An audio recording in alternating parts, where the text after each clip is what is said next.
Newcastle have lined up a replacement for Isak, and this transfer will proper shock you. Is Neymar really set to make a comeback in France? We've got the full scoop. Ter Stegen's declared all-out war on Barcelona. What's the German demanding, and why's the club in a right panic? Raheem Sterling's off to Serie A in a stunning move. Which top club's snapping up the Englishman? But before we get into it, as always, don't forget to give this video a big thumbs up. Ready? Let's jump into the latest transfer rumors.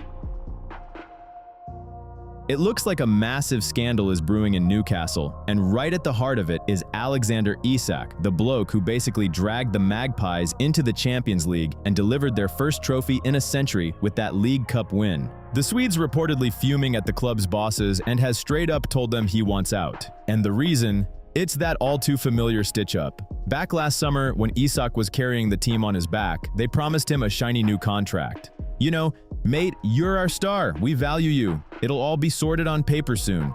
Time ticked on.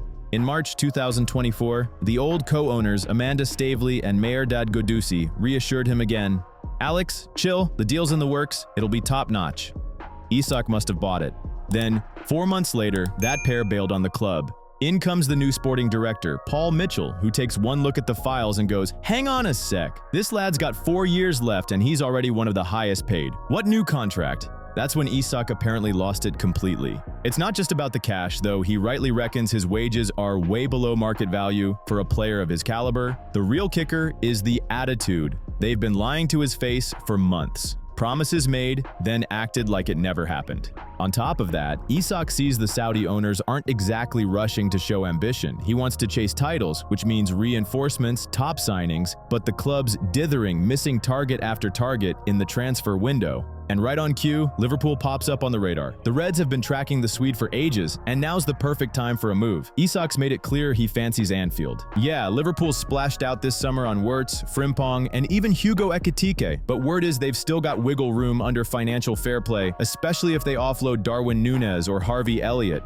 Snagging Isak isn't just buying a striker, it's a galactic upgrade from Núñez, who sadly never quite clicked. Isak doesn't need settling in, he can create and finish chances all by himself. Mates, don't let this video pass without showing some love. Your reactions really help keep the channel going. Drop a thumbs up or down. Go on, do it now, and chuck in a comment. We'd be dead chuffed. Cheers. But there's another option, paved with gold. Saudi side Al Hilal, now managed by Simone Inzaghi, have tabled an offer that'll melt your brain. 800 grand a week. That's over 40 million bucks a year take home. So Isak's got this dilemma.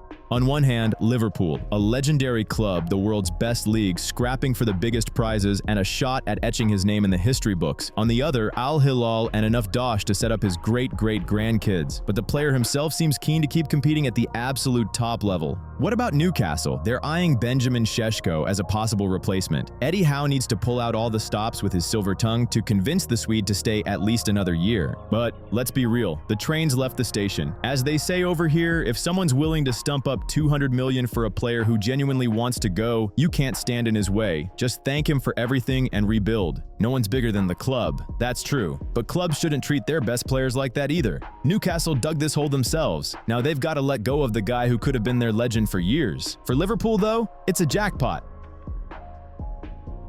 Raheem Sterling's reached that point in his career where you're surplus to requirements everywhere, yet too expensive to just fade into the background. Chelsea have had enough of him, the salary's a killer, form's been middling, and there's no rush on the transfer front.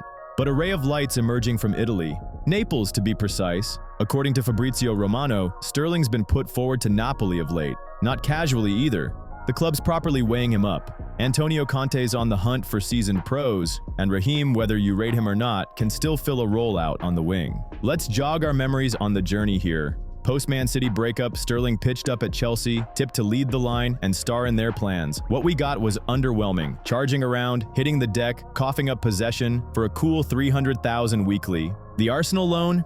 Pure theater. Sterling in Arsenal colors seemed as mismatched as Alan Shearer marshalling Barca's backline. No dice. Nil contribution. Finished. Paying top dollar for that now? No takers. Not in the Premier League. Word is Fulham wouldn't mind, but they're skint. They'll bide their time till the window slams shut, banking on Chelsea dropping the fee and subsidizing wages. Contracts good till 2027 and forking out fortunes for someone Enzo Maresca can't stand. Agony. Shift to Naples now. Notably, Napoli aren't faffing about. They're eyeing this deal to add some squad depth wide. And remember, Sterling's had his moments. At Manchester City, he was electric in spells. Bursting speed, silky skills, finishes, pressing high, all there. But that's history, and we're in the present. Key dilemma, any hope Conte revives him, as with other cast-offs he's turned around, or a gamble born of slim pickings? Plus, is Sterling ready to scrap in Serie A where it's less glamour, more grind? The price tag's a hurdle too. Chelsea fancy recouping a chunk of the 50 mil they shelled out for Raheem, but he's barely half that value anymore. Factor in the wages and he's an unwieldy burden. 3 possible endings to this tale. Deadline day loan to Fulham, Chelsea covering half pay. Conte mentors him, cue the Naples epic revival. Or he lingers at Chelsea, shining youth boots, raking in $300,000 a week for experience and 2 feet. Your take? Can he spark again in Europe, or time for MLS and Saudi calls? Newcastle are seriously gearing up for life without Alexander Isak. As we discussed earlier in this episode, Isak's dropping hints about wanting to leave Newcastle this summer. Well, the club's not wasting any time and has shifted focus to Benjamin Šeško, the RB Leipzig forward they've had a long-standing crush on. Šeško's no newbie on Tyneside's radar. Back in 2022, they tried to sign him, but the Slovenian opted for the buzzing Bundesliga. Now things are different. Big clubs like Arsenal and United have moved on to other names, and Leipzig are open to letting him go. Not for peanuts, mind. Fabrizio Romano confirms Newcastle are ready to go all out. Figures around 78 million quid are being bandied about, and that's no joke. There's also this gentleman's agreement between Šeško and the club. If he leaves, it's only for a special side. And naturally, Benjamin gets to decide who's special. Fair play. Now to the dosh, the Magpies have tabled a 5-year deal with a hefty wage packet. Hefty enough to make him forget those chilly Leipzig winters. But so far it's one-way traffic, no real agreement between the clubs yet. Classic stuff. Lure him in first, then haggle over the fee. But all this only kicks off if Isak definitely departs. And as we can see, that's looking more and more likely. As for Šeško, his stats are, let's say, mixed. 13 goals in the Bundesliga last season? Sounds alright, but only if you ignore he played more minutes than before and scored fewer. Maybe it just didn't click, or perhaps he's hit his ceiling. Still, the potential's there. Young, strong, quick on his feet. Hang on, we've heard that before. By the way, his contract's fresh from 2024, so Leipzig won't be handing out bargains. They know their worth, and they're banking on a tidy profit, especially if Newcastle hit panic buy mode post-Isak. Now, to the big one. Is this an upgrade or a gamble? Cause yeah, Šeško could explode like a Holland Light or flop in the brutal Prem where they don't go easy on outsiders. And with a deal till 2030 on big money, getting your cash back's a whole other mission for the club. So Toon Army, tell us, are you up for splashing nearly 80 mil on young Šeško? Or better to hang on to Isak no matter how much he wants out? Drop your thoughts in the comments. As ever, we'll chat, argue, and who knows, the transfer might even happen. Ter Stegen's decided to put Barcelona through absolute hell. And you know what? He's nailing it. The Germans announced he's going under the knife for back issues. Recovery? 3 months. Get what that means? Barca can't flog him off, can't ease the wage bill, and they're stuck with a player who loathes the club with every fiber of his being. It all kicked off at the end of last season. Mark got back from injury, but Flick reckoned trusting him in the starting lineup was asking for trouble. And that's when it escalated. Ter Stegen flat out refused to fly out for the inter match, just didn't board the plane. After the La Liga win, he didn't even join the fans for the celebrations. Childish tantrum? Maybe, but Flick doesn't let that slide. Remember the Koundé saga? The Frenchman turned up late to training. Bam. Bench time. And that's despite Jules being one of the top lads in the squad. With Ter Stegen, it's even messier. He's dug his own grave. This summer, Barca snapped up Joan Garcia, one of the best keepers in La Liga last term. For Ter Stegen, that was the final straw. The bosses offered an olive branch, pay out a year's wages as compo and part ways amicably. But the German flipped to "I'll show you all" mode, said he'd sit tight in Barcelona till his contract's up, and now, surgery. The funniest bit, La Liga rules. Barca can free up 80% of a player's salary only if they're out for at least 4 months. Ter Stegen's? Just 3. Coincidence? I don't think so. The German knew exactly what he was doing. Now the club's forking out his full wages, can't register new signings properly, and is lumbered with a toxic asset. Catalan media say Marc's back problems are real. They've nagged him for years, but picking this exact moment for the op, that's pure revenge. Calculated and properly painful for the club. Every month his name pops up on the payroll. It'll remind Barcelona, this is what happens when you boot a club legend out of the first team. Even the most loyal player can turn into management's worst nightmare. And it looks like in this battle, there'll be no winners. Ter Stegen's ready to burn every bridge, and Barca's realized they're in it up to their necks.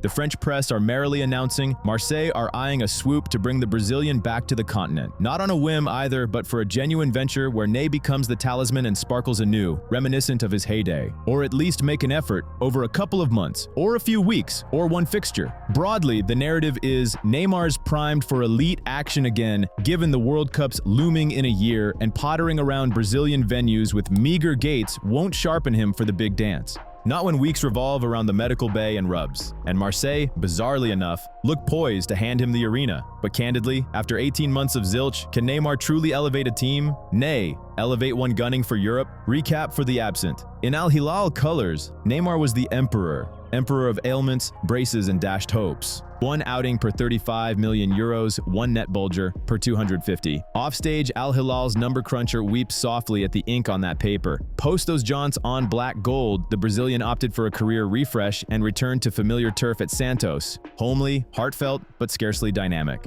15 caps, 4 tallies, half the term sidelined, the remainder probing for lost mojo. Cue Marseille storming the scene, yanking open the aircraft portal. Leap in, Ney, sans shattering pinions this time. Indeed, the French club's spy potential, alongside a sellable moniker, publicity pull, eyeballs, and a berth in the Legends in Decline dossier, in earnest. Prime puzzle, why would Marseille want him? Best not fracture a spry, tenacious group for a chap who's logged fewer turns in 2 years than some youths at casual comps. Moreover, De Zerbi evidently seeks a foundation of motion, vigor, and sparks, but Neymar, for his prodigious pegs, absent encasements, has evolved into a figure of hiatuses and feeds. Whilst De Zerbi constructs his outfit, I'm forging ours. Stats reveal oodles of low knees. Viewing sans pledging. Chaps, let's ink a permanent. It'll propel the channel onward, ensuring you catch every upload.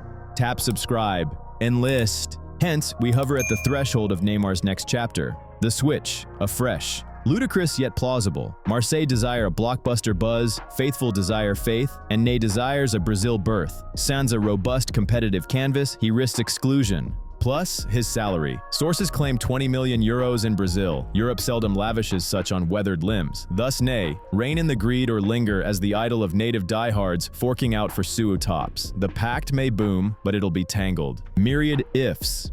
If unbroken, if unoffended, if drama-free, if keen to compete, if fortune's favor, Marseille snag a luminary, mildly erstwhile, mildly contingent, yet a luminary. Now the intriguing angle.